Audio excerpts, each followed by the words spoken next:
Ngayong ika-14 na araw ng Marso taong 2025. Sa unang pagkakataon, dating Pangulong Duterte haharap na sa mga judge ng ICC. VP Sara, Senator Robin Padilla at Attorney Harry Roque magkakasamang dumating bago ang pre-trial. News 5 Exclusive. Kitty Duterte, nakausap daw ang kanyang tatay Digong habang nasa kulungan.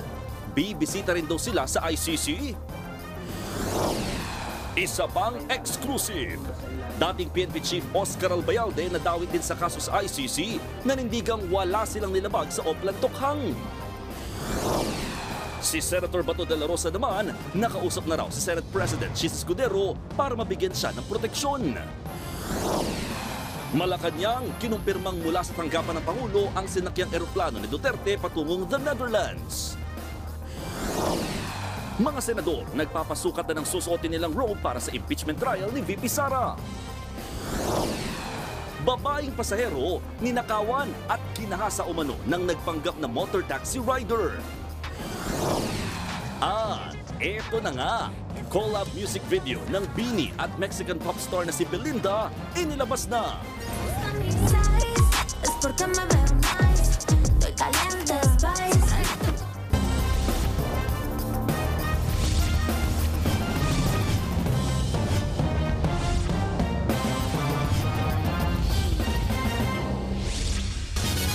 Nasa frontline ng balitaan ng News 5 sa makasaysayang pagharap ni dating Pangulong Rodrigo Duterte sa International Criminal Court o ICC. Ang latest mula sa The Hague, Netherlands, ihahatid sa atin ni Gretchen Ho live.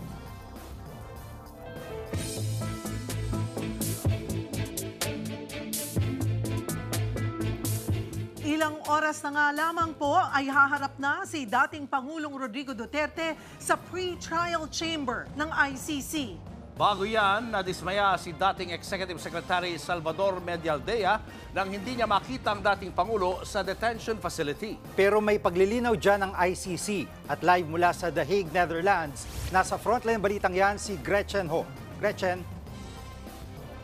Magandang gabi sa inyo, Cheryl, Julius, Jiggy. Magandang umaga mula dito sa tapat ng International Criminal Court sa The Hague, sa Netherlands. Kaaalis lamang ng Vice Presidente, Vice President Sara Duterte kasama si Attorney Harry Roque at Senator Robin Padilla mula rito at kanina pa nila tinatrabaho na makapasok sa loob para mabisita ang dating Pangulo. Pero bago yan ay kagabi, nakita rin natin si Executive Secretary Salvador Medialdea na sinusubukang makapasok sa ICC detention unit. Yun nga lang, sinabihan daw siya na walang Rodrigo Duterte sa loob.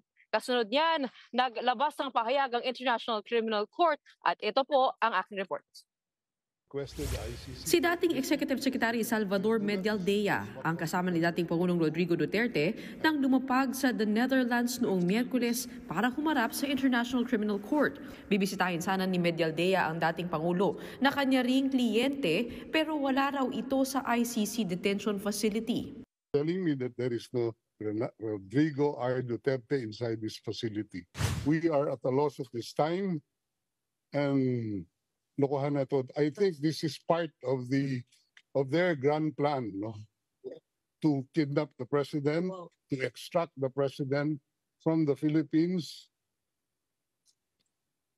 and brought to a jet without known destination. Ayon kay Medialdea, nagkahiwalay sila ni Duterte nang dalhin ang dating Pangulo sa ospital na hindi rin daw sinabi sa kanila kung saan. We don't know where he is right now. He doesn't even have his medicines with him. Sinakay siya sa ambulance, binigay lang namin yung mga records sa kanya, and sabi he will be well taken care of. Huli raw nakausap ni Medialdea ang dating Pangulo sa telepono matapos magkahiwalay. Ang sinabing yan ni Medialdea, sinagot ng ICC. Ayon kay ICC spokesperson Fadi El Abdallah, nasa kustodiya nila si Duterte at nasa detention center sa Scheveningen. Dinala raw doon ang dating Pangulo matapos ang medical check-up. Paglilinaw ng ICC, standard practice nilang pangalagaan ang kalusugan at kapakanan ng sospek na dumarating. Umaasa naman ang Duterte camp na mabibisita nila ang dating Pangulo, lalo na ng anak na si Vice President Sara Duterte. She's waiting. Okay. And I would assume the president would want to see one of the members of this committee. Sa pahayag ng Philippine Embassy sa Netherlands, tinawagan daw sila ng isang ICC detention officer dahil gusto silang makausap ni dating Pangulong Duterte. Ipinarating daw ng dating Pangulo sa embahada na binigyan siya ng medical assistance at nasa maayos na kalagayan. Gusto raw ni Duterte na mabisita siya ng consular officials ng Pilipinas. Humingi rin siya ng tulong para sa request na mabisita ng kanyang mga abogado at pamilya. Cheryl, Jiggy, Julius, kanina nga nadatnan natin dito si Vice President Sara Duterte, Attorney Harry Roque at Senator Robin Padilla napapasok sa building ng ICC at sinusubukan nilang makapasok. Ang kwento nila ay yun na nga, no, maraming serye ng mga email ang kailangan daanan para makakuha ng mga approvals para mabisita ang dating Pangulo. Pagdating naman kay Executive Secretary Salvador Medialdea, tinanong natin kay Attorney Harry Roque kung nasaan siya at ang sabi niya ay nandoon sa loob ng ICC Detention Unit. Sa ngayon, siya pa lang ang accredited counsel ni Pangulong Rodrigo Duterte at humihingi pa sila ng accreditation si Attorney Harry Roque, pati na rin ng isa pang listed counsel to the ICC na si Attorney Kaufman. Dalawa po silang listed counsel to the ICC at inaasahan na 3 lawyer, si ES Salvador Medialdea, Attorney Harry Roque at Attorney Kaufman ang magiging legal team ng dating Pangulo dito sa ICC. Abangan po natin yan mamayang 2 p.m. dito sa The Hague, the Netherlands, ang initial proceedings na dadaanan ni Pangulong Rodrigo Duterte. Mula po dito sa tapat ng ICC, balik po sa inyo dyan sa studio. Babalikan ka namin, Gretchen, maya-maya para sa ibang update. Maraming salamat, Gretchen Ho, live mula sa The Hague, the Netherlands. Pwede pa namang humiling ng pansamantalang kalayaan si dating Pangulong Rodrigo Duterte bago ang paglilitis sa The Netherlands. Pero sa ngayon, haharap muna siya sa pre-trial. Live mula sa Korte Suprema sa Maynila, nasa frontline ng balitang yan, si Camille Samonte. Camille, sa pre-trial mamaya, ano-ano nga ba yung mga dapat asahan?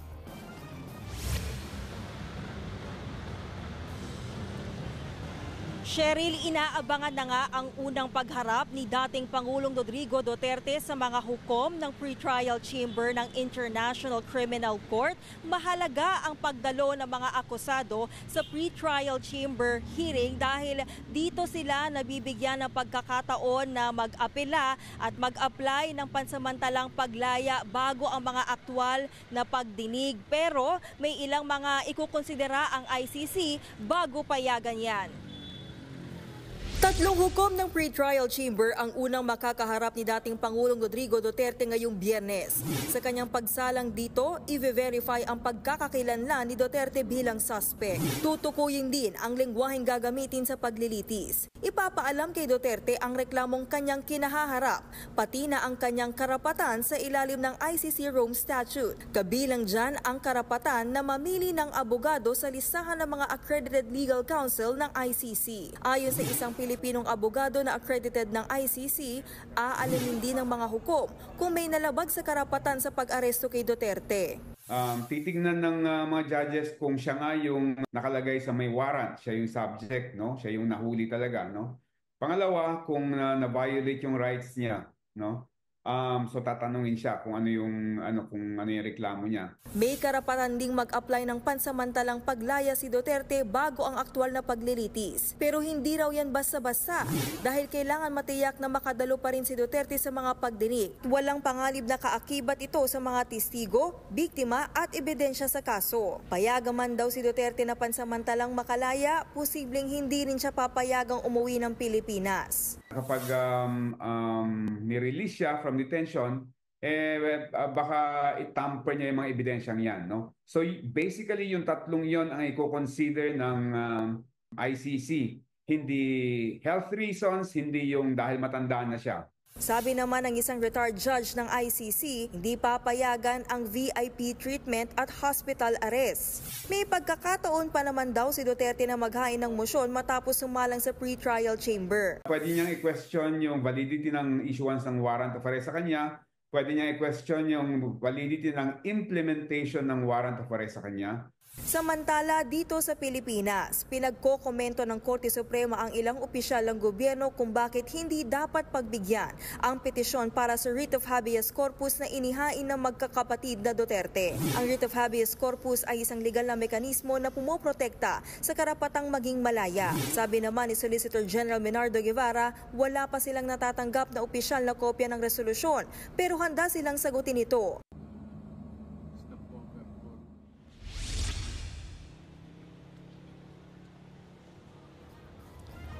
Cheryl, hindi pa tiyak kung gaano katagal aabutin yung mga pagdinig sa dahig dahil mahabang proseso yan. Kaya nga hihintayin natin mamaya sa pagsalang niya sa pre-trial chamber kung mapabibigyan nga ba siya ng interim release o makakapaghain ba siya ng motion sa mga susunod na araw para hindi na umabot dun sa susunod na stage na tinatawag na confirming of charges. Dito na kasi yung stage kung saan ipepresenta yung mga testigo, ebidensya at yung kanyang depensa. Dito naman sa Pilipinas, naghihintay pa rin tayo ng mga susunod na aksyon ng Korte Suprema oras na matanggap nila ang komento ng Office of the Solicitor General kaugnay ng mga petisyon na inihain ng magkakapatid na Duterte. Cheryl?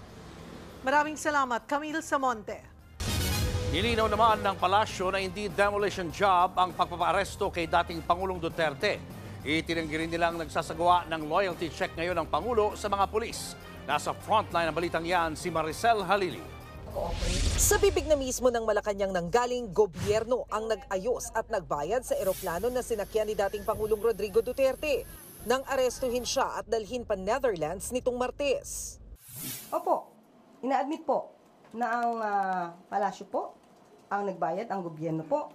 Ito po ay sabi nga natin kapag hiningi po ang assistance, siyempre po dapat kumpleto po. Hindi masabi ni Castro kung magkano ang nagastos ng gobyerno sa chartered flight. Pero ang malinaw, walang gastos ang gobyerno sa pananatili ni Duterte sa The Hague. Dahil lahat daw ng kailangan ng dating Pangulo doon, manggagaling na sa sarili niyang bulsa. Nangako naman ang palasyo na titiyakin nilang magiging patas ang paglilitis kay dating Pangulong Duterte. Pero susunod daw sila kung mag-issue ang ICC ng cease order sa mga ari-arian ng dating Pangulo. Basta siguruhin lang na wala itong nilalabag na batas. At na after natin dala po ang dating Pangulo sa ICC, wala na po kamay o responsibilidad ang gobyerno kay dating Pangulong Duterte. Kasabay nito, itinanggi naman ng Malacanang na demolition job ang pag-aresto kay Duterte. Taliwas yan sa paratang ni dating PNP Chief at ngayon Senador Bato de la Rosa. Paano po magiging demolition job kung ito pong kasong to ay na-file na? Hindi pa po panahon ng eleksyon, hindi pa po panahon ni Pangulong Marcos. Ito po, naisampa po yata to kung di ako nagkakamali taong 2017. Matagal na nga po eh. Nilinaw din ng palasyo na walang ginagawang loyalty check ang Pangulo sa Philippine National Police. Sa kabila yan ng maugong na usapang marami na ang nagbitiw na pulis dahil sa pagkadismaya sa pag-aresto sa dating Pangulo.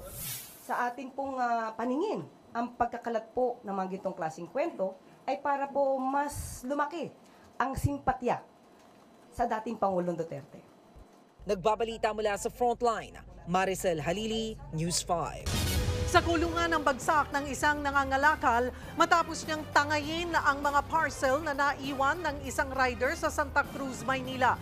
Palusot ng suspect, akala niya'y basura na ang laman ng sako. Nasa frontline ng balitang yan, si Dave Abuel.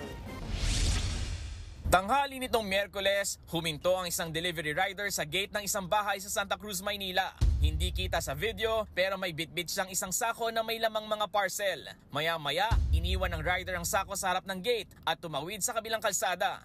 Makalipas ang higit isang oras, napadaan ang grupo ng mga ngalakal. Isa sa kanila ang tumangay sa sako na iniwan ng rider. Pinagbubuksan niya lahat yung mga parcel. Nilocate namin din yung mismong mga parcel sa kalye na yung iba. Kumbaga tinapon niya na yung ibang parcel. Nahuli rin ang mga ngalakal saka dinala sa barangay. Depensa nito, inakala niyang basura ang laman ng sako dahil nakabalandra lang ito sa harap ng gate. Pero nang tanungin kung bakit hindi na lang niya ito ibinalik, wala nga pong katao-tao sa lugar na yun, kaya iniisip ko na lang din po. Kaysa iba na lang din po makinabang, ako na lang din po. Gate niya, isang shampoo lang ang ibinenta niya sa halagang 50 pesos para pangkain sana.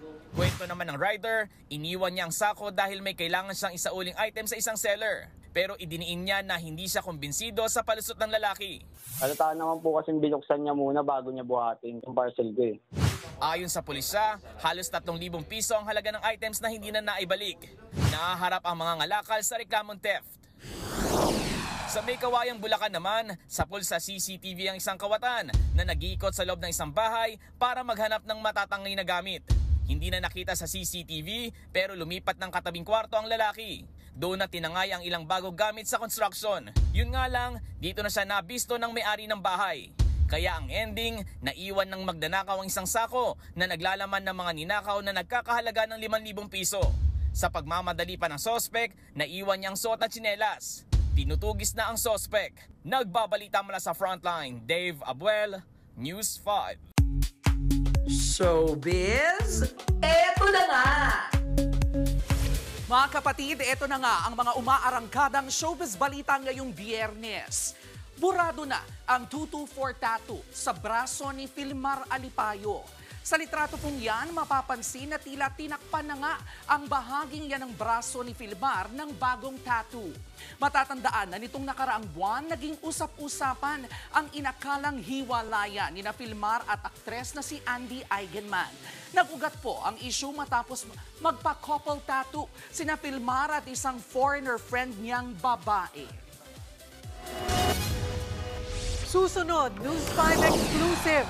Davao City Mayor Baste Duterte napasugod sa bahay ng dating Pangulo dahil sa balitang i-raid daw ito ng mga pulis. Isa pang exclusive, dating PNP Chief Oscar Albayalde, tinawag na bastos si CIDG Chief Nicolas Torre. VP Sara nasa ICC na para sa pre-trial ng kanyang ama. Ang iba pang update ihatid ni Gretchen Ho live mula sa The Netherlands. At Korean superstar Lee Dong-wook bibida sa isang rom-com. Abangan na ang lahat ng yan sa pagbabalik ng Frontline Pilipinas.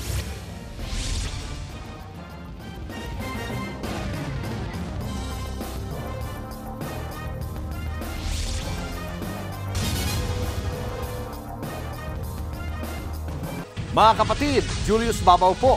Nasa Middle East o sa amang dako ka ng mundo, manatiling may alam at may pakialam sa mga may init na balita dito sa ating bansa. Simulan po natin ang bawat araw sa tuloy-tuloy na balitaan sa Frontline. Mag-follow at mag-subscribe sa social media pages ng News 5. Haharap na sa unang pagkakataon sa International Criminal Court o ICC si dating Pangulong Rodrigo Duterte. Bilang suporta, naroon sa ICC sina Vice President Sara Duterte, Senador Robin Padilla at Attorney Harry Roque. Live mula sa The Hague, Netherlands, nasa frontline ng balitang yan si Gretchen Ho. Gretchen, ikwento mo nga sa amin kung paano mo naabutan dyan sina VP Sara. Julius, pasado alas 9 ng umaga nang tayo dumating dito sa ICC headquarters sa The Hague, sa The Netherlands at nakasabay natin si Vice President Sara Duterte, Attorney Harry Roque at Senator Robin Padilla sa kanilang pagdating dito sa ICC. Hinabol natin sila para tanungin at humingi ng pahayag kung sino ang magiging legal team at legal counsel ng dating Pangulong Rodrigo Duterte. At ang unang sinabi nila sa atin ay no comment. Ayaw muna magkomento dahil napakasensitibo ng sitwasyon. Ngunit narinig din natin si Attorney Harry Roque na kausap ang ICC via intercom. At narito ang kanilang pakikipag-usap. My name is Herminio Harry L. Roque Jr. I'm a member of the List Council of this court. I'm here to confer with my client, Rodrigo Roa Duterte. He does not know that I have arrived at The Hague. He has to be informed. Julius, kararating lamang ni Attorney Harry Roque at ni Senator Robin Padilla kagabi. At ito nga, sinasabi nga ni Attorney Harry Roque na siya ay listed counsel to the ICC. Yun nga lang ay wala pang opisyal na pag-approve mula sa ICC na natatanggap ang kanilang panig. Julius? Gretchen, nakipag-usap ba si VP Sara sa mga supporter dyan? Oo, nakipag-usap si Vice President Sara Duterte sa mga supporter na nandirito sa tapat ng ICC. Maraming Pilipino ang nagsipunta mula sa iba't ibang parte ng Europa at ang sabi nila sa atin ay meron pang darating. Pero ang sabi ni Vice Presidente Sara Duterte ay maraming salamat sa lahat ng sumusuporta sa kanila, sa kanilang pamilya. Pinasalamatan niya yung mga nagpunta rito, yung mga hindi pumasok sa trabaho, pati na rin yung mga sumusubaybay mula sa Pilipinas. At ang paalala niya sa mga Pilipino, hindi raw ang pamilya Duterte ang problema ng bayan. Narito naman ang kanyang pahayag. Huwag nating kalimutan na ang problema ng bayan ay hindi ang mga Duterte. Patuloy ang kahirapan, patuloy ang kagutuman, patuloy na walang nangyayaring kaunlaran. Nakikita niyo yung Netherlands, di ba? Yes po. Gusto natin maging Netherlands ang Correct. Pilipinas. Isa rin sa mga hinahanap, Gretch, ay si dating Executive Secretary Salvador Medialdea. Nakita mo na ba siya dyan? Julius, yun nga yung nakapagtataka, na wala si Executive Secretary Salvador Medialdea dito. Kaya naman tinanong natin kanina si Attorney Harry Roque kung nasaan siya at ang sabi niya ay nandoon na sa loob ng ICC Detention Center. Kung matatandaan ninyo ay kahapon hindi siya makapasok doon para bisitahin si Pangulong Rodrigo Duterte. Ngunit kagabi may dokumentong nailabas ang ICC na kinikilala ang kanyang pag-represent sa dating Pangulo. Kaya nandun na siya sa loob. Ina-assume natin na kinakausap na niya ngayon si Pangulong Rodrigo Duterte bago ang kanyang appearance before the pre-trial chamber mamayang 2:00 dito sa The Hague. Naman kakumpiyansa ang mga taga-suporta ng dating Pangulo dyan sa Netherlands na papanig sa dating Pangulo ang initial proceedings ngayong araw. Na makausap natin yung mga Pilipino dito, talagang madamdamin ang kanilang pagsuporta dito sa dating Pangulo. At talagang bumiyahe pa sila mula sa malalayong lugar at sinasabi nila sa atin, Julius, na meron pang 3 bus na parating mula sa iba't ibang parte ng Europa. Yun nga, yung iba darating sa weekend. Friday pa lang ngayon dito ay naaasahan na dadami pa yung mga Pilipino dito. Nang tanungin natin kung kumpiyansa ba sila sa napapanig yung pre-trial chamber o yung trial chamber dito kay Pangulong Rodrigo Duterte. Ang sabi nila, hindi nila masyadong alam kung ano yung pwedeng mangyari, pero buo at solido ang kanilang pagsuporta at dito sila papakita nila ang kanilang pagmamahal, pati na rin ang kanilang paglaban para kay dating Pangulong Rodrigo Duterte. Maraming salamat, Gretchen Ho, live mula sa The Hague, Netherlands. Napasugod kagabi si Davao City Mayor Baste Duterte nang mabalitaan namanong i-raid ang bahay ng kanilang tatay Digong. Eksklusibo namang nakapanayam ng News 5 ang bunsong anak ng dating Pangulo na balak daw sumunod sa The Netherlands. Live mula sa Davao City, nasa frontline ng balitang yan, si News 5 Mindanao correspondent Bril Montalvo. Bril? Jiggy, nandito tayo ngayon sa labas ng bahay ng pamilya Duterte sa Davao City. Napasugod dito kahapon ang mga miyembro ng media at ilang taga-suporta dahil sa impormasyong sasalakayin umano ng mga pulis ang bahay ng dating Pangulo. Pasado 10:00 kagabi dumating si Davao City Mayor Baste Duterte sa bahay ng kanyang amang si dating Pangulong Rodrigo Duterte sa Doña Luisa Subdivision sa Davao City. Nakatanggap daw kasi sila ng impormasyon na i-raid ng mga pulis ang bahay ng kanyang ama. Galing pang Maynila si Mayor Baste na nagasikaso raw ng papeles papuntang Netherlands para mabisita roon si Duterte. Pero napabalik daw siya ng Davao City dahil sa natanggap niyang impormasyon. Walay kaso na yun sa tinuod lang. So sila, gusto sila mo tanaw na ang problema diha, wa ko'y salig sa liderato na to karon. Mariin naman pinabulaanan ng Davao City Police na may mangre-raid sa bahay ni Duterte. Magpaalam sila sa akin, kundi huhulihin ko sila. Huwag silang magre-raid dito sa Davao na hindi ko alam. Eksklusibo ko ring nakausap ang isa pang anak ni Duterte na si Kitty. Tumanggi siyang idetalye kung nasaan siya. Pero nagpasalamat si Kitty sa mga sumuporta sa kanila. Paalala niya. pagbantay lang gyud ta, video hatanan mahitabo kay kana sila maro kaayo na sila. Gusto rin daw nilang bisitahin ang ama sa The Hague kung saan siya nakadetain. Wala pa rin silang schedule kung kailan sila aalis. Nakausap naman daw ni Kitty si Duterte. Sabi raw sa kanya ng ama, mag-isa lang siya sa detention cell sa ICC Detention Center. Umaasa rin silang may prison doctor na mag-aalaga kay Duterte. Sa Instagram story ni Kitty kanina, nanawagan siya sa mga taga-suporta na magtirik ng kandila at magdasal kasabay ng pagharap ni Duterte sa ICC mamaya.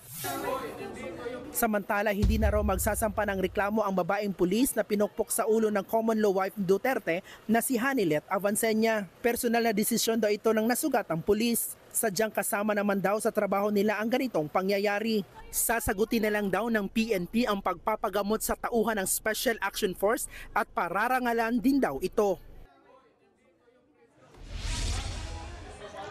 Jiggy, sa ngayon ay tahimik pa ang sitwasyon dito sa labas ng bahay ni Digong. Posible ding magsasagawa naman mamaya ng prayer rally ang mga kapitbahay ni Duterte at mga taga-suporta dito. Jiggy. Bril, dalawang katanungan. Yung araw ng pagdiriwang ng araw ng Davao ay naapektuhan ba nitong mga nangyayari dyan ngayon sa syudad?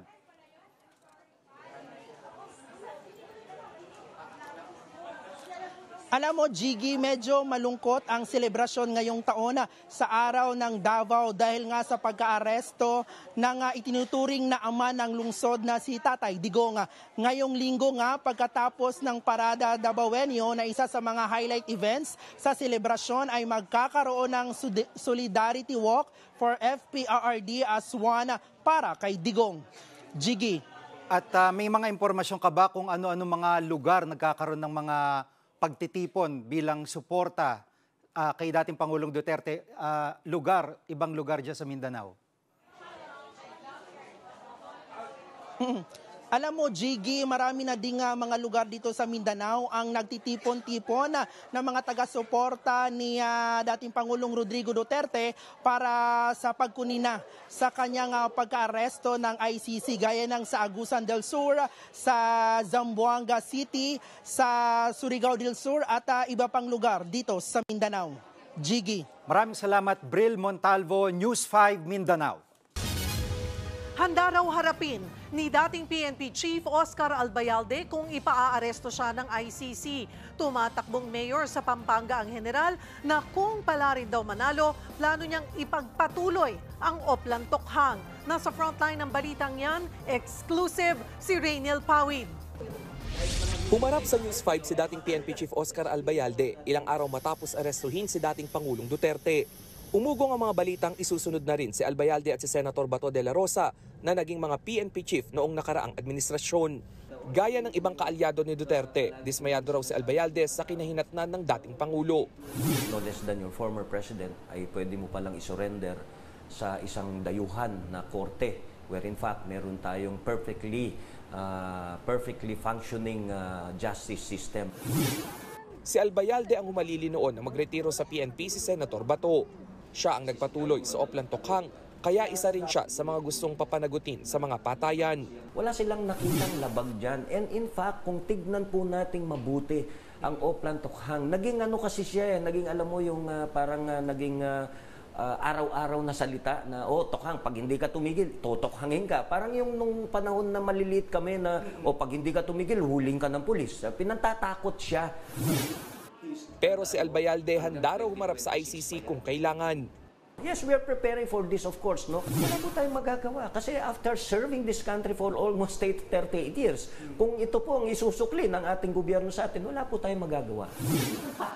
Aminado naman si Albayalde na dahil sa issue, apektado na rin ang kanyang pamilya.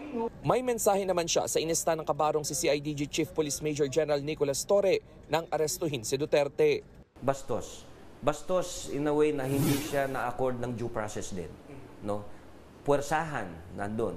So nandun yung nakita naman po natin, 'di ba? Na kung paano siya natrato. Halos sabihin niya na kung hindi ka tatayo diyan, kakalad ka rin kita, iakyat kita doon. How?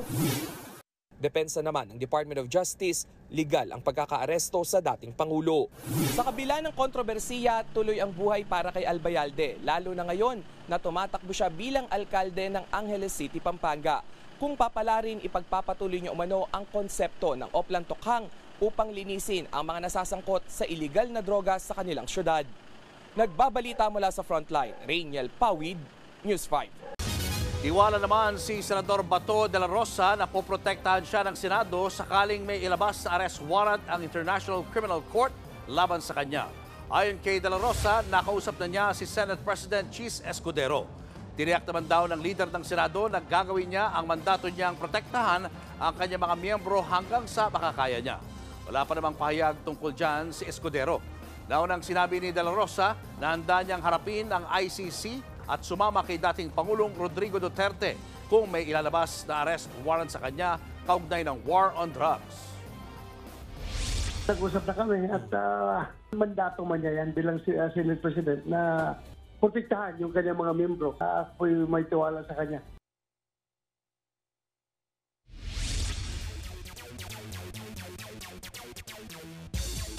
Para naman ihatid ang latest sa frontline ng sports, makakasama natin muli si Signal HD Spikers middle blocker Jackie Acua. Welcome back, Jackie. Thank you, Julius. Kumpleto na ang cast para sa quarterfinals ng PVL All-Filipino Conference. Kahapon, nakuha na kasi ng Zeus Coffee Thunderbells ang final slot. Tinalo nila in 4 sets ang Capital One Solar Spikers. Ito ang maging unang playoff appearance ng Thunderbells matapos sumali sa PVL last year. Makakalaban ng Zeus Coffee ang second seed na Petrogas Angels. Ang defending champion na Creamline Cool Smasher naman, makakalaban ang Cherry Tigo Crossovers. Magtutuos din ang PLDT High Speed Hitters at Chocomucho Flying Titans. Habang Akari Charger at Gallery Tower High Risers ang maglalaban. Bukas na sisimulan ang playoffs ng PVL. Huwag kayong aalis at may sports news pa tayo mamaya. Showbiz, eto na nga! Mga kapatid, eto na nga ang hinihintay na pagbabalik sa K-drama ng OG Korean Oppa na si Lee Dong-wook. Sa panayam nga ng News 5, sinabi ng Korean superstar na ang unique storyline at masayang lineup ng cast ang dahilan kung bakit niya tinanggap ang the divorce insurance. Nasa frontline, balitang yan, si MJ Marfori. From serious acting sa Goblin at Nine-Tailed Fox, tamang rom-com naman ngayon ang Korean superstar Oppa na si Lee Dong-wook. Yan ang bago niyang K-drama na The Divorce Insurance. Kwento ni Dong-wook ang interesting concept ng pagkakaroon ng insurance sa isang divorce at ang lineup of stars na makakasama niya ang dahilan kung bakit niya pinili ang proyekto. 뭐라 그러지? 서로 좀 배려하고 챙기는 그런 마음들이 커가지고 그래서 배우들끼리 굉장히 이렇게 둥글게 잘 지내고 있고요. 그리고 또 한 가지는 이 내용 자체가 어떤 그 코미디가 조금 이렇게 베이스로 깔려 있는 부분이 있기 때문에 그래서 이제 또 그런 장면들을 찍을 때면 더욱 더 즐겁고요. 또 우리 이제 감독님들이나 스태프분들 역시 Ito rin ang first lead role ni Lee Joo-bin na sumikat sa Queen of Tears. Siya rito si Kang Han-dul na sasali sa dream team ni Lee Dong-wook. Pambubuko nga ni Joo-bin, hindi lang mahilig mag-mentor sa kanyang role ang senior actor. Mahilig din pala manlibre si Oppa, ha? Nax! 첫 번째로는 이동욱 선배님이 밥을 굉장히 많이 잘 사주시고 또 이걸 아낌없이 막 베푸세요. 그래서 처음에는 술 사주시고 저희 모두한테 밥 사주시고 이렇게 처음에 친해졌고 이제 현장에서 동욱식의 유머가 있어요. 장난을 친다든지 갑자기 이제 이거 Sa interview pala, halata ng kulitan ng cast. Creepy daw niyan ang saya sa The Divorce Insurance. Kasama rin sa kanilang dream team na mag-aalok ng kakaibang serbisyo, sina Lee Da-hee at Lee Kwang-soo. Humanda na raw tumawa at kiligin sa The Divorce Insurance na mapapanood sa Prime Video simula March 31. Nagbabalita mula sa Frontline, MJ Marfori, News 5. Susunod, lalaking nagpanggap na motorcycle taxi rider, hinold up na hinalay pang nilokong pasahero. Lalaking may nakaalitan sa Pasig, pinagbabaril. At royal rematch ng TNT Tropang Giga at Barangay Ginebra sa PBA Finals aarangkada na. Iyan at iba pa sa pagbabalik ng Frontline Pilipinas.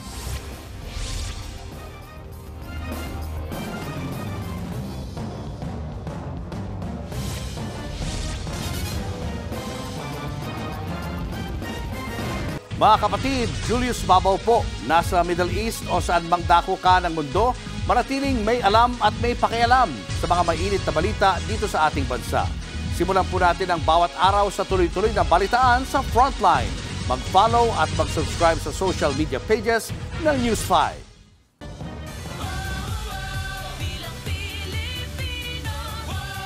Apektado raw ang kandidatura ng mga pambato ng administrasyon ng pagkakaaresto kay dating Pangulong Duterte. Nangampanya sila ngayon sa Tacloban pero hindi sumipot dyan ang presidential sister na si Senator Amy Marcos. Nasa Frontline balitang yan si Mean Los Baños. Sa Tacloban, Leyte, nagsagawa ng campaign rally ang Alyansa para sa Bagong Pilipinas. Pinangunahan ito ni Pangulong Bongbong Marcos. Kumpiyansa ang liderato ng alyansa na makakakuha sila ng bulto ng suporta mula sa mga taga-Leyte. Lalo't nangako na rin si House Speaker Martin Romualdez na maipapanalo nila ang alyansa dito dahil matatag daw ang suporta ng mga taga-Leyte sa Pangulo. Pero binoykot ni Senator Amy Marcos ang rally. Hindi niya direktang sinabi ang dahilan. Pero sa kanyang post sa social media, hindi niya raw matanggap ang ginawang pag-aresto kay dating Pangulong Rodrigo Duterte.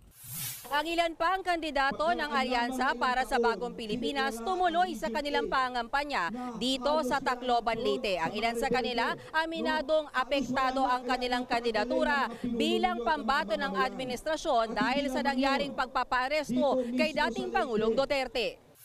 Marami kasi ang buwabatikos ngayon sa pagpayag ng Pangulo sa nangyari. Apektado ba kami? Well, personally, I would say yes. Because right now, it's an emotional issue.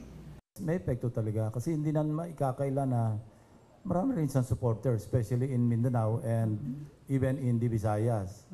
So, meron actually. Ngayon, ang tanong mo kung mali o tama, only time will tell. Para sa isa nilang pambato, ang ICC ang tamang venue para litisin ang dating Pangulo.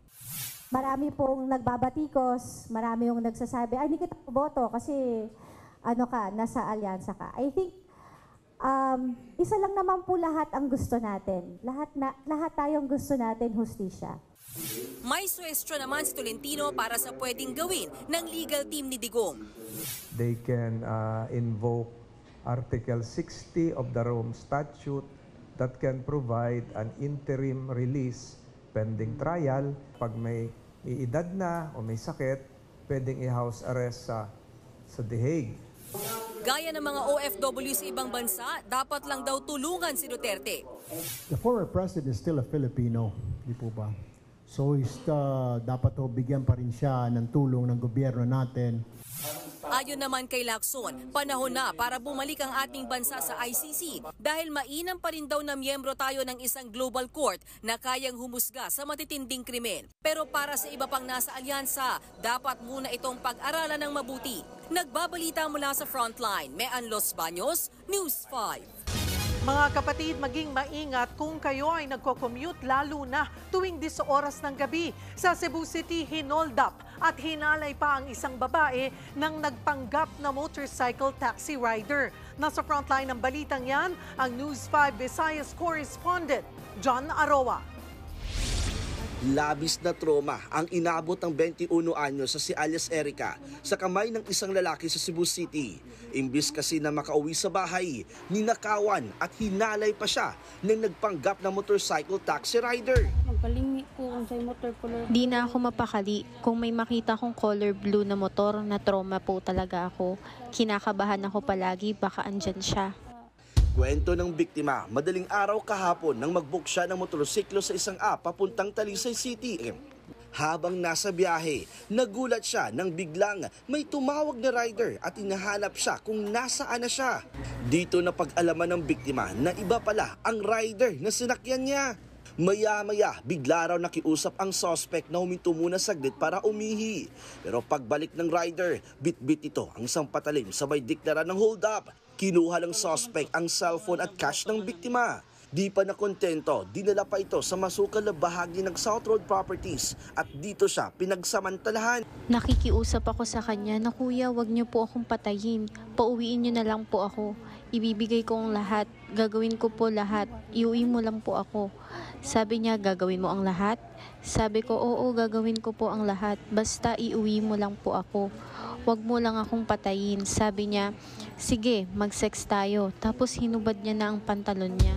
Pero sa tulong ng GPS sa cellphone ng biktima, agad na-track ng mga otoridad ang suspect. Pag-amin ng suspect, nagkapatok-patok na kasi yung mga problema ko, kaya nagawa ko yun. Nagawa ko lang rin pong magnakaw dahil gusto kong magkapera.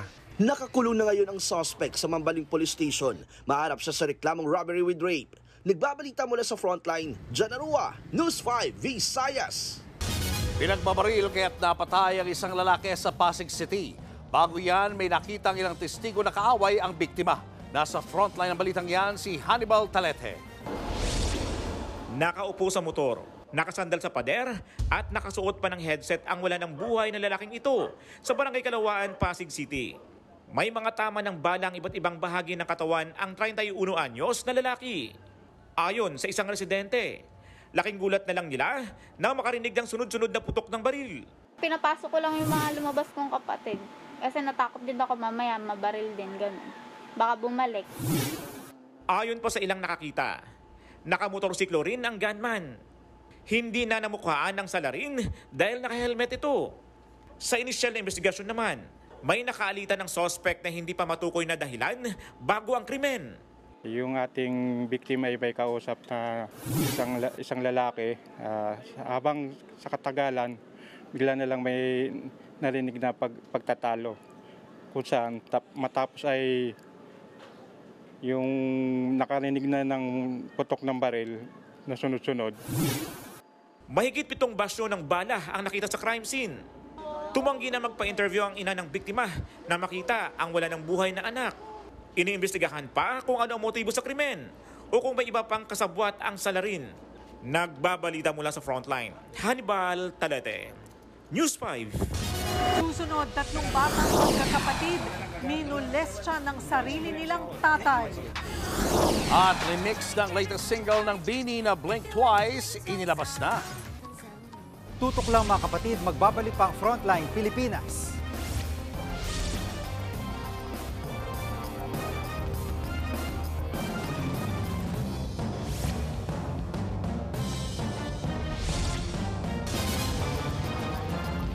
Mga kapatid, Jiggy Manikad po, nasa Middle East o saan mang dako ka ng mundo manatiling may alam at may pakialam sa mga mainit na balita dito sa ating bansa. Simulan natin ang bawat araw sa tuloy-tuloy na balitaan sa Frontline. Mag-follow at mag-subscribe sa social media pages ng News 5.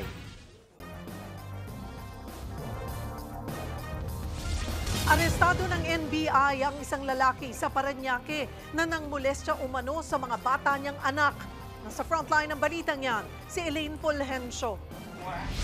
Inaresto ng mga ahente ng NBI-NCR ang 54 na taong gulang na lalaking yan sa Parañaque. Minulestya umano ng sospek ang 2 niyang sariling anak at ang anak ng kanyang kinakasama. Ang 3 biktima, pawang mga menor de edad.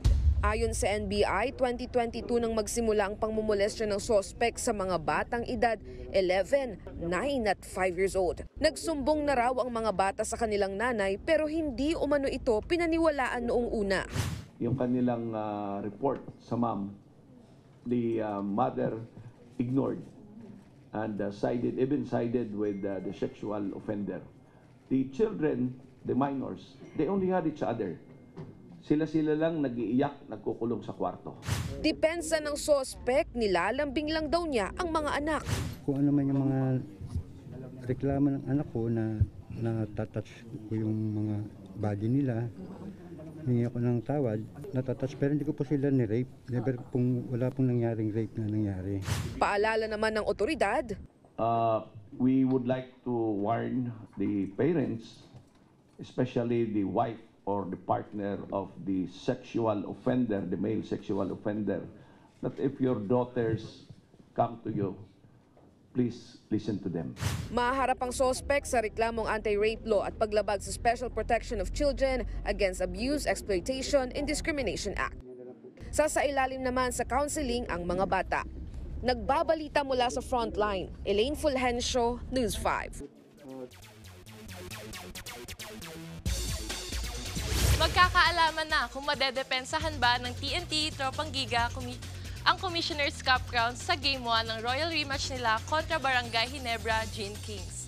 Live mula sa Mall of Asia Arena, nasa frontline ng balitang yan si Ian Suyu. Ian, anong latest dyan? Jackie, all-out bakbakan.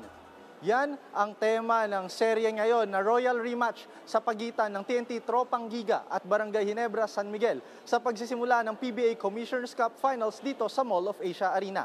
100% ready na nga ang magkabilang koponan para sa mahaba-habang serye ngayon. Ang defending champions na TNT, aminadong nasa kanila ang pressure, lalo't kailangan nilang patunayan na sila pa rin ang best team sa liga. Challenge rin sa kanila lalo't sasabak sila sa finals na wala si veteran guard Jason Castro dahil sa injury. Kagagaling lang ng TNT sa semifinal victory kontra sa Rain or Shine Elasto Painters. Inaasahang dala pa rin nila ang malakas na opensa sa pangunguna ng import na si Ronde Hollis Jefferson. Habang ang Ginebra naman, gigil na patunayan ang sarili nila sa final stage. Kahit pagod ang ilang Gilas boys mula sa international campaign, pinataob nila ang top seed Northport Batang Pier in just 5 games. Ito na ang ikatlong beses nilang makakatapat sa finals ang TNT. Sa dalawang finals encounter na yan ay nangibabaw ang Tropang Giga. Jackie, bagamat hindi pa nga nagsisimula ang serye, tila may problema na kagad na hinaharap ang Barangay Ginebra dahil hindi pa sigurado kung makakapaglaro ang kanilang star forward na si Troy Rosario dahil sa iniindang calf strain noong semifinals Game 5. At yan ang latest mula dito sa MOA Arena. Jackie? Maraming salamat, Ian Suyu. Yan muna ang latest sa Frontline ng Sports. Ako po si Jackie Acuña. Happy weekend, mga kapatid. Susunod, mga senador nagpapasukat na ng susuot nilang robe para sa impeachment trial ni VP Sara. At exciting news para sa Blooms. Remix ng latest single ng BINI na Blink Twice, inilabas na. Marami pa kayong mga balitang dapat malaman sa pagbabalik ng Frontline Pilipinas.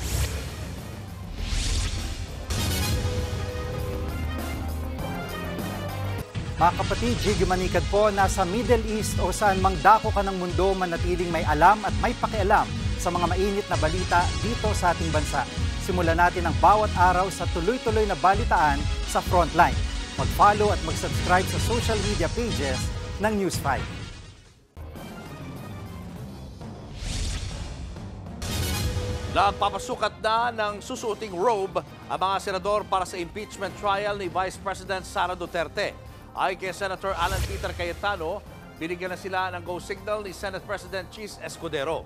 Pareho raw ang disenyo at kulay ng kanilang robe sa ginamit ng senator judges sa impeachment trial noon ni dating Chief Justice Renato Corona. Nakatakdang gumulong ang impeachment trial ni VP Sara sa darating na Hulyo. Showbiz, eto na nga! Mga kapatid, eto na nga ang perfect collaboration ng Nation's girl group na BINI at ng Mexican pop star na si Belinda.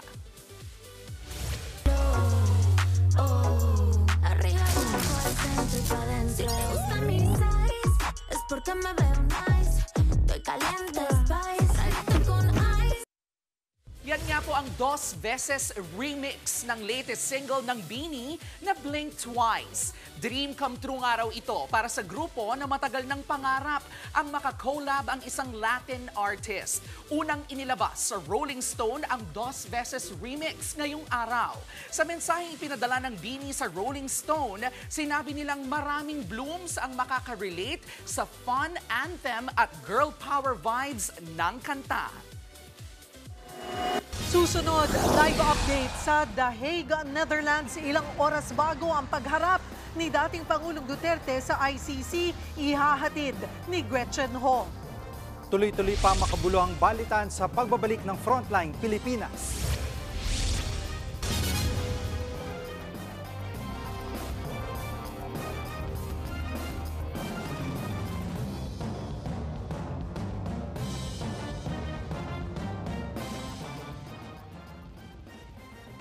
Mga kapatid, Cheryl Cosim po. Nasa Estados Unidos, Canada o saan man dako ka ng mundo, manatiling may alam at may pakialam sa mga maiinit na balita dito sa ating bansa. Simulan natin ang bawat araw sa tuloy-tuloy na balitaan sa Frontline. Mag-follow at mag-subscribe sa social media pages ng News 5. 2 oras na lang ang iniintay para sa initial appearance si dating Pangulong Duterte sa ICC. Pero tatakay niyang ipasuspindi ni Attorney Harry Roque. Kaya balikan na natin ang latest na sitwasyon sa The Hague, Netherlands. Live si Gretchen Ho. Gretchen, posible bang mapagbigyan na hindi matuloy ang unang pagharap ng dating Pangulo sa ICC? Julius, yan nga ang balak ni Attorney Harry Roque na hilingin sa ICC na ipasuspindi ang initial appearance ni dating Pangulong Rodrigo Duterte. Nang tanongin natin kung ano ang basehan ng kahilingan na ito, ay hindi na niya ito ipinaliwanag. Narito ang kanyang pahayag. May mga dahilan kami, pero susubukan namin ipaliban itong kauna-unahang pagdinig na ito. No? Pero itong dahilan namin ay pribadong ipararating sa mga mahistrado. Hindi ko po alam kung mapagbibigyan yung hinihiling namin na ipagpaliban, pero wala naman akong dahilan para na naisip para hindi mapagbigyan yan kasi wala naman pupuntahan si Presidente Rodrigo Duterte. Sa ngayon, sinusubukan ng Vice Presidente at ni Attorney Harry Roque, pati na rin ni Senator Robin Padilla, na makita ang dating Pangulo bago magsimula itong initial appearance before the pre-trial chamber. At alam din natin, at sinabi ni Attorney Harry Roque, na ang opisyal na legal counsel pa lang ng Pangulo ay si Executive Secretary Salvador Betialdea. Pero sinusubukan na rin nilang buuin itong legal team. Kasama na si Attorney Harry Roque na isang listed counsel to the ICC, pati na rin si Attorney Kaufman na listed counsel din to the ICC. 3 abogado pa lang ang kanilang nabanggit. Samantala, Julius, eto, naghahanda na ang mga Pilipino dito sa labas ng ICC. Marami na, nagkukumpulan na. Kanya-kanyang bit-bit ng cellphone para ipadama at iparating sa ating mga kababayan kung ano ang mga kaganapan dito. At hindi lahat sa kanila ang makakapasok sa loob ng hearing na yan dahil limited seats lamang. Ilan dito ay pinayagan, ng iba naman ay mananatili dito sa labas. Pero iisa lang ang kanilang tinig, sabay wagayway ng bandila ng Pilipinas, send him back. Yan ang sigaw ng mga taga-suporta ng dating Pangulong Rodrigo Duterte mula dito sa labas ng ICC sa The Hague sa The Netherlands. Balik sa inyo. Maraming salamat, Gretchen Ho, live mula sa The Hague, Netherlands. Tuloy-tuloy pa rin po kaming maghahatid ng mga balita kaugnay ng kauna-unahang pagharap ni dating Pangulong Rodrigo Duterte sa ICC sa The Hague, Netherlands. Subaybayan po ninyo ang aming special coverage live at via live stream mamayang 9:00 po yan ng gabi dito sa News 5, sa One News, sa 1PH, True FM at sa Philippine Star. At yan ang mga balita at impormasyong dapat niyong malaman sa araw na ito. Mga balita para sa may alam at may pakialam. Kami ang inyong mga kasangga sa Frontline Pilipinas.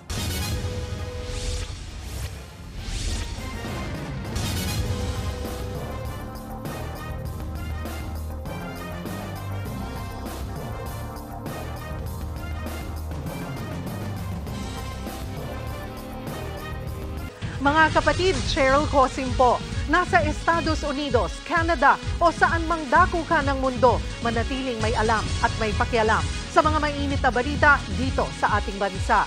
Simulan natin ang bawat araw sa tuloy-tuloy na balitaan sa Frontline. Mag-follow at mag-subscribe sa social media pages ng News 5.